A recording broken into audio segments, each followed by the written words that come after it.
Doctor Mohammad Yunus ঘোষণা দিয়েছে গত পরশুদিন, বাংলাদেশের ভূখণ্ডে কোরআনের কথা, আল্লাহর কথা বলতে কোনো ফেরেশতার পারমিশন নেওয়া লাগবে না। কিসের কোরআনে কারিম পারমিশন দেবে যে আপনি কথা বলতে পারেন কিনা। যদি কোরআন বলে যে না, আপনার কথা বলার যোগ্যতা নেই, আপনি কথা বলবেন না, চুপ করে থাকবেন।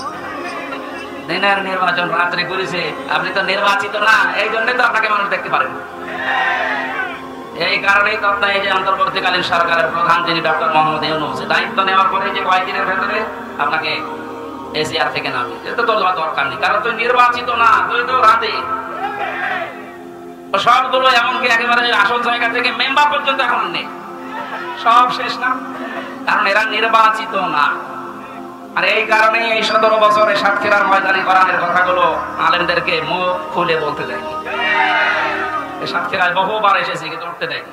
আজকে আসেন তো, এই যে পাশে কোন থানা যেন, শ্যামনগর না, ওখানে গাবুরা নামে এক ইউনিয়ন আছে, গাবুরা, ওই জায়গায় এসেছিলাম। লেলি আল্লাহর আমার কথা বলতে দেয়নি, এখন শুনলাম পালিয়েছে।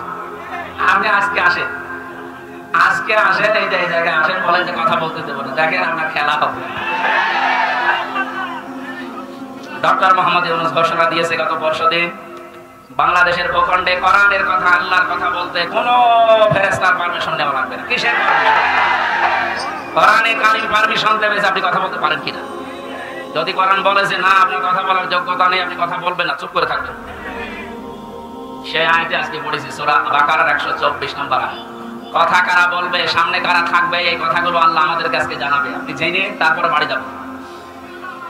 তাহলে আমরা যেহেতু সাতক্ষীরা, আপনারা মানুষ সাতক্ষীরার, আমিও খুলনা বিভাগের মানুষ, এই বিভাগের মানুষ। আমরা বাংলাদেশে যে মানুষগুলো কোরআনের পক্ষে থাকতে গিয়ে সবচেয়ে বেশি জুলুমের শিকার হয়েছে, তার ভেতরে আপনাদের নাম আছে। ইত্তাকি দাওয়াতাল মাজলুম ফাইন্নাহা লাইসা বাইনাহু ওয়া বাইনাল্লাহি হিজাব। মুসলিম শরীফের হাদিস। আল্লাহর নবী বলেন, তোমরা বেঁচে থাকবা, ভয় করবা, সতর্ক থাকবা মজলুমের বরদোয়া থেকে, কারণ মজলুমের বরদোয়া আর আল্লাহর ভেতরে কোনো পর্দা থাকে না। এই জালেমের বিদায়ের জন্য আমার মনে হয় মজলুমের বরদোয়া সবচাইতে বেশি কার্যকারী ভূমিকা পালন করেছে। ছাত্র জনতা এবং সাধারণ যারা জীবন তো দিয়েছে, তাদের জীবনের উপরে, শাহাদাতের উপরে এবং মজলুমের বরদোয়ার উপরে আল্লাহ কবুল করে আমাদেরকে স্বাধীন একটা দেশ এখন দিয়েছে। এখনো আমরা স্বাধীন না, ষড়যন্ত্র এখনো চলছে। কথা বলেন না কেন?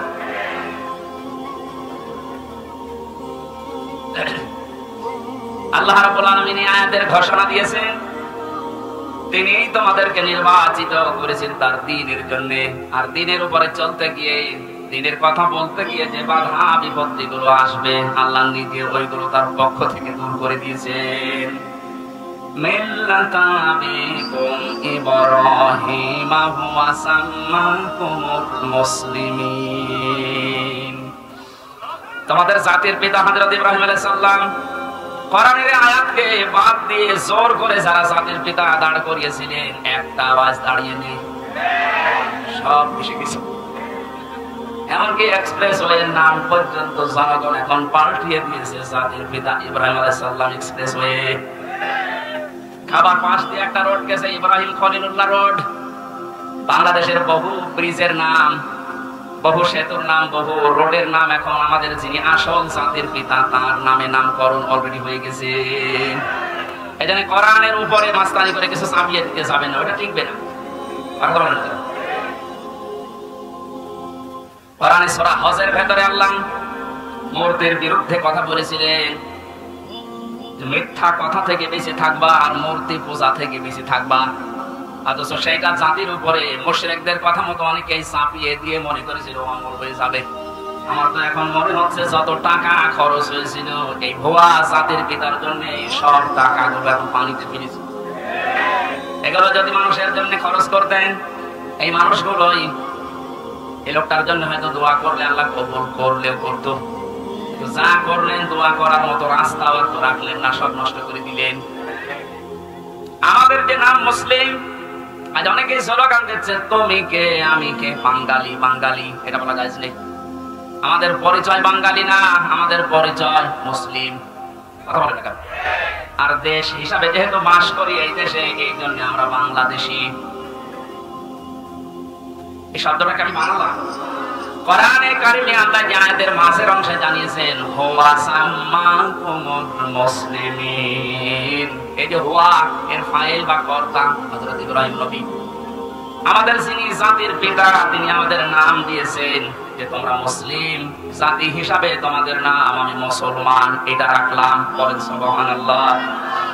এখান থেকে যে মাসলাটা বের হয়, মা বোনেরা যারা বিভিন্ন জায়গায় বসে শুনতেছেন, আপনারও এখানে একটা দায়িত্ব বের হয়। মার বাবা হিসাবে দায়িত্ব হচ্ছে সন্তান হওয়ার পরে মা বাবার প্রথম দায়িত্ব হচ্ছে তার একটা অর্থবোধক ইসলামী সুন্দর নাম রাখা। যেহেতু আমাদের পিতা হযরত ইব্রাহিম নবী তিনি জাতির পিতা হিসাবে জাতির নাম রেখে দিলেন মুসলিম বা মুসলমান, আমরাও যারা সন্তানের মা বাবা হব আমাদের প্রথম দায়িত্বই হবে একটা অর্থবোধক নাম রাখা। এটা আমাদের জাতির পিতা ইব্রাহিম আলাইহিস সালাম থেকে আমরা পেয়েছি। মাজলুমের দোয়া থেকে বেশি থাকার জন্য নবীজি আহ্বান জানিয়েছেন। এদেশের সবচাইতে বড় মাজলুম যারা ছিল তারা আলেমেরা। আজকে যার নাম দিয়েছেন শহীদ আল্লামা দেলাওয়ার হোসেন সাইদি, কত বড় মাজলুম, 13টা বছর এক ঘরের ভেতরে কাটিয়ে গেল। দোয়া করতেন মাঝে মাঝে, রব্বুল আলামিন আমাকে সাধারণ ভাবে মরণ দিও না, আল্লাহুম্মা ইন্নী আসআলুকা শাহাদাতান ফি সাবিলিক, তুমি যদি মরণ দিও আমাকে শাহাদাতের মরণ দিও। আল্লাহ কবুলও করেছে, সাধারণ ভাবে মারা যায়নি, ওনাকে মারা হয়েছে। অন্যায় ভাবে যাকে মারা হয় ইসলামের দৃষ্টিতে তাকে শহীদ বলা হয়। কথা বলে না কেন? আবু সাইদকে যে অন্যায় ভাবে মারা হয়েছে, এরপরও যারা শহীদ বলতে রাজি ছিলেন না, এখন চাপে পড়ে তারা শহীদ বলছে। রফিক নামে এক হুজুর নাকি কয়েকদিন আগে ভিডিও ছেড়েছিল যে আবু সাইদ শহীদ না, উনি জোর করে বুক পেতে দিয়েছে। গতকালকে নাকি ক্ষমা চেয়েছে যে আমার ভুল হয়ে গেছে। ভুল যখন স্বীকার করেছেন এখন আর উল্টাপাল্টা কথা বলবেন না, কারণ এখন আর জালেমরা এদেশে নেই। জালেম সব পালিয়েছে আর যারা আছে সব গর্তের ভেতরে আছে। আল্লাহ বলেছিলেন না ইন্দুরের গর্ত পাবা না, তার দোয়া কবুল হয়ে গেছে। ইন্দুরের গর্ত আর পারছে না। আজকেও দেখলাম একজনকে জোতার মালা পরিয়ে জালেমের জুলুমের প্রতিশোধ নিচ্ছে জনগণ। এই 17-18 দিন হয়ে গেল, এরপরও যদি আপনার জোতার মালা এখনো না সরে, এ দেশে জালেমদের আর জায়গা হবে বলে আমার বিশ্বাস হয় না। সুতরাং জালেম যারা, আপনার হয় বিধান নেন আর মরে যান। বহু মানুষের ক্ষতি করেছে। রব্বিলা তাদারবি আলাল আরদি মিনাল কাফিরিনা দাজ্জারা, নূহ আলাইহিস সালাম বলেছিলেন আল্লাহ কাফেরদের একটা আন্ডা বাচ্চা পর্যন্ত জমিনে না থাকে, কারণ ওর পক্ষ থেকে যেটা জন্মাবে ওইটা হারামি হবে। এই বড় মুসলিমের দোয়া কবুল হয়ে একবারে গিয়ে দিল্লি পড়েছে। আর একটা ছোট হুজুর আমার সাথে ছিল জেলখানায়, রফিকুল ইসলাম মাদানী, পিসকে হুজুর বলে, পিসকে না, ওর বয়স এখন 30 বছর।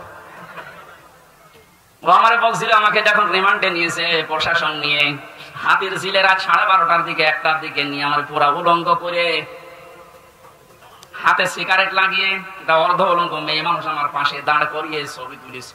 ছেড়ে দেবো যে তুই এই চরিত্রের হুজুর। ওই সময় আমি চোখের পানি ফেলে কেঁদেছিলাম। আর এক এসআই কে জিজ্ঞাসা করলাম যে ভাই আপনারা যা করছেন আমার সাথে, এটা কি হারুন স্যার জানে? জানে না মানে? উনি তো করছে, যেহেতু উনি মুসলিম। এই জন্য একটা হুজুর দোয়া করেছে আল্লাহ আমাকে যেভাবে সব উলঙ্গ করে ওরা দেখেছে, জাতিকেও দেখাবে বলে ওরা জানিয়ে গেল যে জাতিরে দেখাবো, তুমি অন্তত আর যাই করো হারুনকে ছেড়েও না। আল্লাহ এই জন্য ছাড়ে নাই। ওরে দুনিয়ায় আল্লাহ দেখায়নি, রাস্তায় বের হতে পারে না, বের হলে বলে 3 ইঞ্চি শয়তানি করবে আর তোর ইজ্জত শেষ করে দিয়েছে।